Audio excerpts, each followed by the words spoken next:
Hyderabad financial district లో ఉన్న Medicover హాస్పిటల్లో 640 స్లైస్ సిటీ స్కాన్ మిషన్ ద్వారా గుండెకు సంబంధించిన సమస్యలను ముందుగానే గుర్తించి హై రిజల్యూషన్ ఇమేజెస్ ని మీకు అందిస్తోంది. లాస్ట్ టైం మన ఇంటర్వ్యూలో ఎవరో అడిగారనమాట, మీ అత్తగారు మీ ఆడపడుచు ఆల్ దట్ క్వశ్చన్, అంటే అటు సైడ్ నుంచి అడిగారు.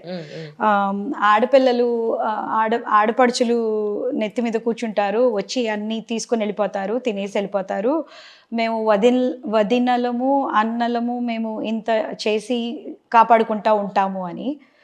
నా ఎంపతీస్ ఫర్ అన్నలు వదినలు మా పేరెంట్స్ని చూసుకుంటున్న వాళ్ళందరికీ కృతజ్ఞత, బికాజ్ నాకు అది లేకపోయింది కాబట్టి నేను చాలా అప్రిషియేటివ్ వాళ్ళది. కాకపోతే ఇంకొకటి క్వశ్చన్ అడిగారు, మీ అత్తగారు వాళ్ళు మీ ఆడపడుచుకి కూడా ఓకేనా ఇలా పెడతారా అంటే ఆపోజిట్ రోల్స్లో అడిగారనమాట. మీరెంత ఇచ్చారేంటి కట్నం, ఆల్ దట్, మీకు కట్నాలు ఇవ్వాలి మళ్ళీ మేము ఈ లెక్చర్స్ వినాలి అని ఎవరో పెట్టారు. But on the funny note of that is, నాకు మా అత్తగారు మా ఆడపడుచులు వీళ్ళు ఎవరు తీసుకోలేదండి, అందరూ ఎడ్యుకేటెడ్. మా ఆయన నన్ను లంచ్ అవర్లో పెళ్లి చేసుకొని ఇంట్లో దింపేసి కట్టుబాట్లతోటి, ఆ తర్వాత he kept providing me, but I never had that episode. So మీరు ఫాదర్స్ అండ్ బ్రదర్స్ మీరు ఎందుకు కట్నం ఇస్తున్నారు, మేము అడగలేదు కదా, మీరు కట్నం ఇచ్చి మళ్ళీ ఎందుకు కుయ్యో మొర్రో అంటున్నారు. మీరు చేసుకోమని ఆడపిల్ల ఎక్కడ అడగదు కట్నం ఇమ్మని. తను డబ్బులు ఇచ్చి హస్బెండ్ కొనుక్కోవాలని ఎవరు అనుకోరు. అల్టిమేట్లీ అది మీ కోరిక పట్టే కదండి మనం చేస్తుంది. అంతే కదా. సో మళ్ళీ ఆడపిల్లల్ని మీరు ఎందుకు బ్లేమ్ చేస్తున్నారు, అప్పుడు ఇవ్వాలి ఆస్తులు పంచివ్వాలి అది అని చెప్పి ఎందుకు అని అడుగుతున్నారు. ఇది మన topic, last time topic was completely అది ఆస్తులు పంచిచ్చే దాని గురించి అస్సలు కాదు. It's all but humanitarian grounds. అన్ని ఇప్పుడు మాట్లాడినా అదే మాట్లాడుతున్నాం. సమాజం, సామాజిక విలువలు, మనుషులు ఎలా ఉన్నారన్న దాని మీద మాట్లాడుతున్నాం. It's not about money are ఆస్తులు, నథింగ్ లైక్ దట్. ఎవరైనా పెద్దలు ఉంటే, పేరెంట్స్ ఉంటే మన ఇంటర్వ్యూ లెసన్ ఇది ఒక పెద్ద లెసన్. విదేశాల్లో ఉన్న పిల్లలు ఇక్కడ పేరెంట్స్ ఒక్కళ్ళు ఉంటే కనుక వాళ్ళిద్దరిని విడిగా ఏదో అపార్ట్మెంట్లో ఉంచడం కన్నా వాళ్ళకంటూ ఒక సేఫ్టీ, సెక్యూరిటీ, 10 మంది ఉండే ప్లేస్లో, వాళ్ళకి నచ్చిన ప్లేస్లో, ప్రతిరోజు పలకరించే ప్లేస్లో, అనారోగ్యం వచ్చినా ఆకలేసినా షేర్ చేసుకుని వాళ్ళకంటూ సపోర్ట్ సిస్టమ్ ఉండే ప్లేస్లో వాళ్ళని పెట్టడం అనేది చాలా చాలా important. This is the moral of the story అండి. Yes, it has to be, because అందరూ ఒక మూమెంట్ రేస్ చేయాలండి. ఎవ్రీబడి ఒక బిల్ పాస్ చేయాలి. నన్ను అడిగితే 65 తర్వాత ఎవరు ఇంట్లో ఉండకూడదు. మీకు కావాలి అంటే రిటైర్మెంట్ హోమ్స్ ఇవి కడుతున్నారు కదా, ప్రైవేట్ వే కడుతున్నారు కదా, అందరూ ఈ గేటెడ్ కమ్యూనిటీలో అండర్ ది వాచ్. ఇప్పుడు మనకి 2 year old 3 year oldని ఇంట్లో వదిలేసి వెళ్తే అది ఇల్లీగల్ కదండి. అట్లాగే పేరెంట్స్కి కూడా ఆ రూల్ పెట్టాలి. పెట్టకపోతే ఇదే సిచ్యువేషనే వస్తుంది. అండ్ నేను వచ్చింది అటెన్షన్ కోసం కాదు, నేను వచ్చింది ఈ టాపిక్ షేర్ చేసుకుంటుంది because now this is my passion. నా మూలంగా నా ఈ ఇంటర్వ్యూ విని ఎవరైనా కొంచెమైనా పేరెంట్స్ గురించి ఆలోచించగలిగితే, ఆలోచన ఇవ్వగలిగితే అంతకు మించిన ఉపయోగం లేదు ఈ ఇంటర్వ్యూ ద్వారా.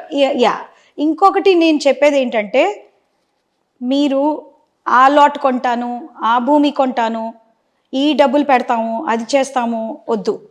మీ ప్రతి పైసా, ఇప్పుడు వీళ్ళు మా పేరెంట్స్ అన్నీ వదిలేసి చనిపోయారు. నాకు అది ఎంత పెద్ద రెస్పాన్సిబిలిటీనో తెలుసా అంజలి గారు. అది నేను, మా హస్బెండ్ ఏమో నువ్వు ఇండియాకి ఎందుకు వెళ్తున్నావు అని అంటారు. రెస్పాన్సిబిలిటీ కదా క్రాంతి. తనకి భయం, వెళ్ళి ఇలా చెప్పులు వేసుకొని ఆటోలో వేసుకొని ఎవరు ఏం చేస్తారు, అందరూ భయపెట్టే వాళ్ళు కూడా ఉన్నారు. కానీ ఆ చిన్న లీక్ అవుతున్న అపార్ట్మెంట్ని మళ్ళీ నేను, లేకపోతే కింద వాళ్ళు కంప్లైంట్ చేస్తారు, లేకపోతే పైన వాళ్ళు కంప్లైంట్ చేస్తారు.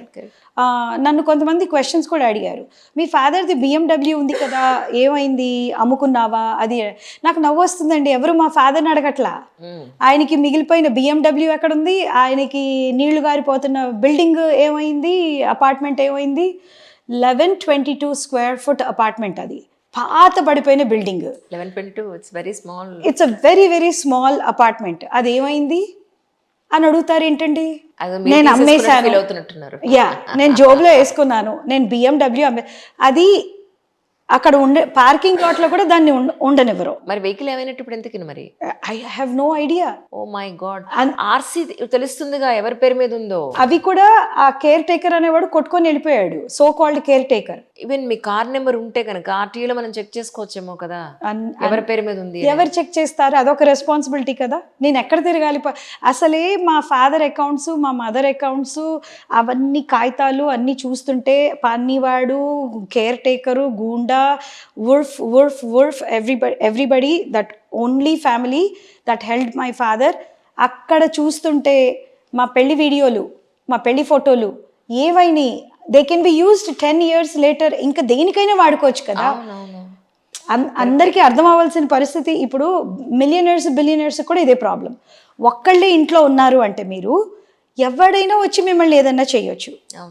మిమ్మల్ని చేయటం పక్కన పెట్టండి, ఇప్పుడు నన్ను టార్గెట్ చేశారు. వాణిజ్యరామ్ గారు అనుకుంటా, ఐ థింక్ ఒక్కరే ఇంట్లో ఉన్నారు, ఎవ్వరూ లేరు. లోపల గడియ పెట్టేసింది, ఆవిడ మాత్రం డైనింగ్ టేబుల్ మీద తలకాయ బదులే కాలం చేస్తున్నారు. అసలు తలుపు వేసే ఉంది, ఆవిడ ఎలా పడిపోయారు, ఎలా కాలం చేశారు ఎవరికీ తెలియదు. ఇలాగా పెద్దవాళ్ళు ఒక ఏజ్ తర్వాత, నిర్మలమ్మ గారు మట్ల మీద నుంచి జారి పడిపోయారు, ఎవరూ లేరు ఇంట్లో అన్నారు అప్పట్లో.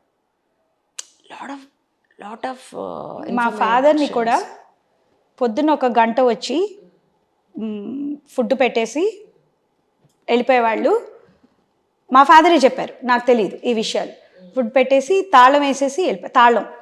నేను మొన్న మా అపార్ట్మెంట్కి వెళ్ళినప్పుడు ఇంట్లో దీపం పెడదాం ఆయన పోయిన రోజు అని చెప్పేసి మా పెడితే పక్కింటి వాళ్ళు వచ్చారు. పక్కింటి వాళ్ళు వచ్చి నాకు already I was very emotional, బాధ వస్తూ ఉంది, చిన్నప్పుడు అన్నీ గుర్తుకొస్తున్నాయి.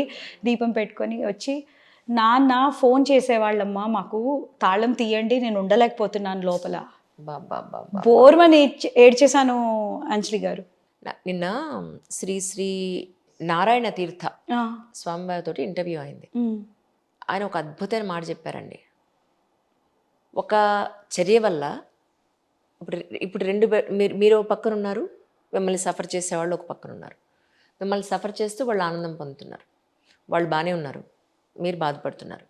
అంటే కర్మ మీది అనుభవించాల్సిన యోగం మీకు భరించాల్సిన పరిస్థితులు ఉన్నాయి. సో మీ బ్యాడ్ కర్మ ఏదైతే ఇప్పుడు మీకు నడుస్తుందో అది వెళ్ళిపోతూ ఉంది, ఖర్చు అవుతూ ఉంది.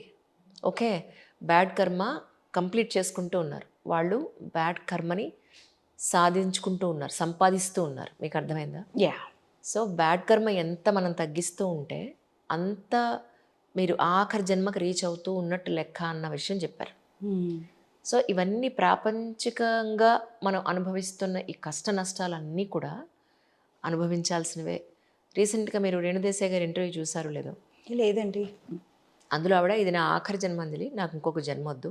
ఎవరన్నా తిడతారా తిట్టండి, కొడతారా కొట్టండి, బాధపడతారా అనుభవిస్తాను, I'm ready for anything. But కానీ నేను అన్నింటికీ ఫేస్ చేయడం రెడీగా ఉన్నా, హ్యాపీగా నన్ను బాధ పెట్టేసేయండి, నాకు ఇది ఆఖరి కర్మ. That is where I am right now. yes that's it. That is where I am right now and I am saying ఉండండి, చేసేవన్నీ చేసేసి భగవంతుడిని నమ్మండి. మీకు వీలైతే ఆయన కలుస్తానంటే కూడా మీరు మిమ్మల్ని కాంటాక్ట్ నెంబర్ తీస్తాను, వెళ్ళి కలవండి. You will get lot of relief mentally, trust me.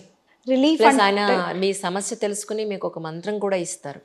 Once ఆ మంత్రం చదివిన తర్వాత వచ్చే మీకు ధైర్యం మామూలుగా ఉండదు. నేను ఏమంటారు అంజలి గారు, నేను ధైర్యంగా పోరాడుతున్నానా? మా ఫాదర్ పోయాక కూడా I don't know for what ఆయన పోయారు, సఫర్ అయ్యారు, కానీ ఇంకా ఇలా ఎవరికి జరగకూడదు అని పోరాడుతున్నాను. అబ్సల్యూట్లీ అండి. ఒకటి మాత్రం మనస్ఫూర్తిగా కోరుకుంటున్నాను, ఇలాంటి కష్టం ఎవరికీ రాకూడదు. అండ్ మోరోవర్ మీరు ధైర్యంగా పోరాడుతున్నారు, భగవంతుడు మీకు ధైర్యం ఇంకా ఇవ్వాలి, ధైర్యంగా పోరాడండి. Thank you so much. Really ఎక్కువ ఇబ్బంది పెడితే క్షమించాలి. అయ్యో లేదండి, లేదు, ఇది మటుకు మీరు స్ప్రెడ్ చేయండి ఈ మాట. తప్పకుండా ఇది స్ప్రెడ్ చేయాలి మన పెద్దలకి. వాళ్ళ వాట్ ఎవర్ వాళ్ళు సృష్టించుకున్న ఒక ప్రపంచాన్ని అలా మనము డిస్ట్రాయ్ చేయకూడదు. That is what it is. Correct. Thank you so much అండి. థ్యాంక్స్.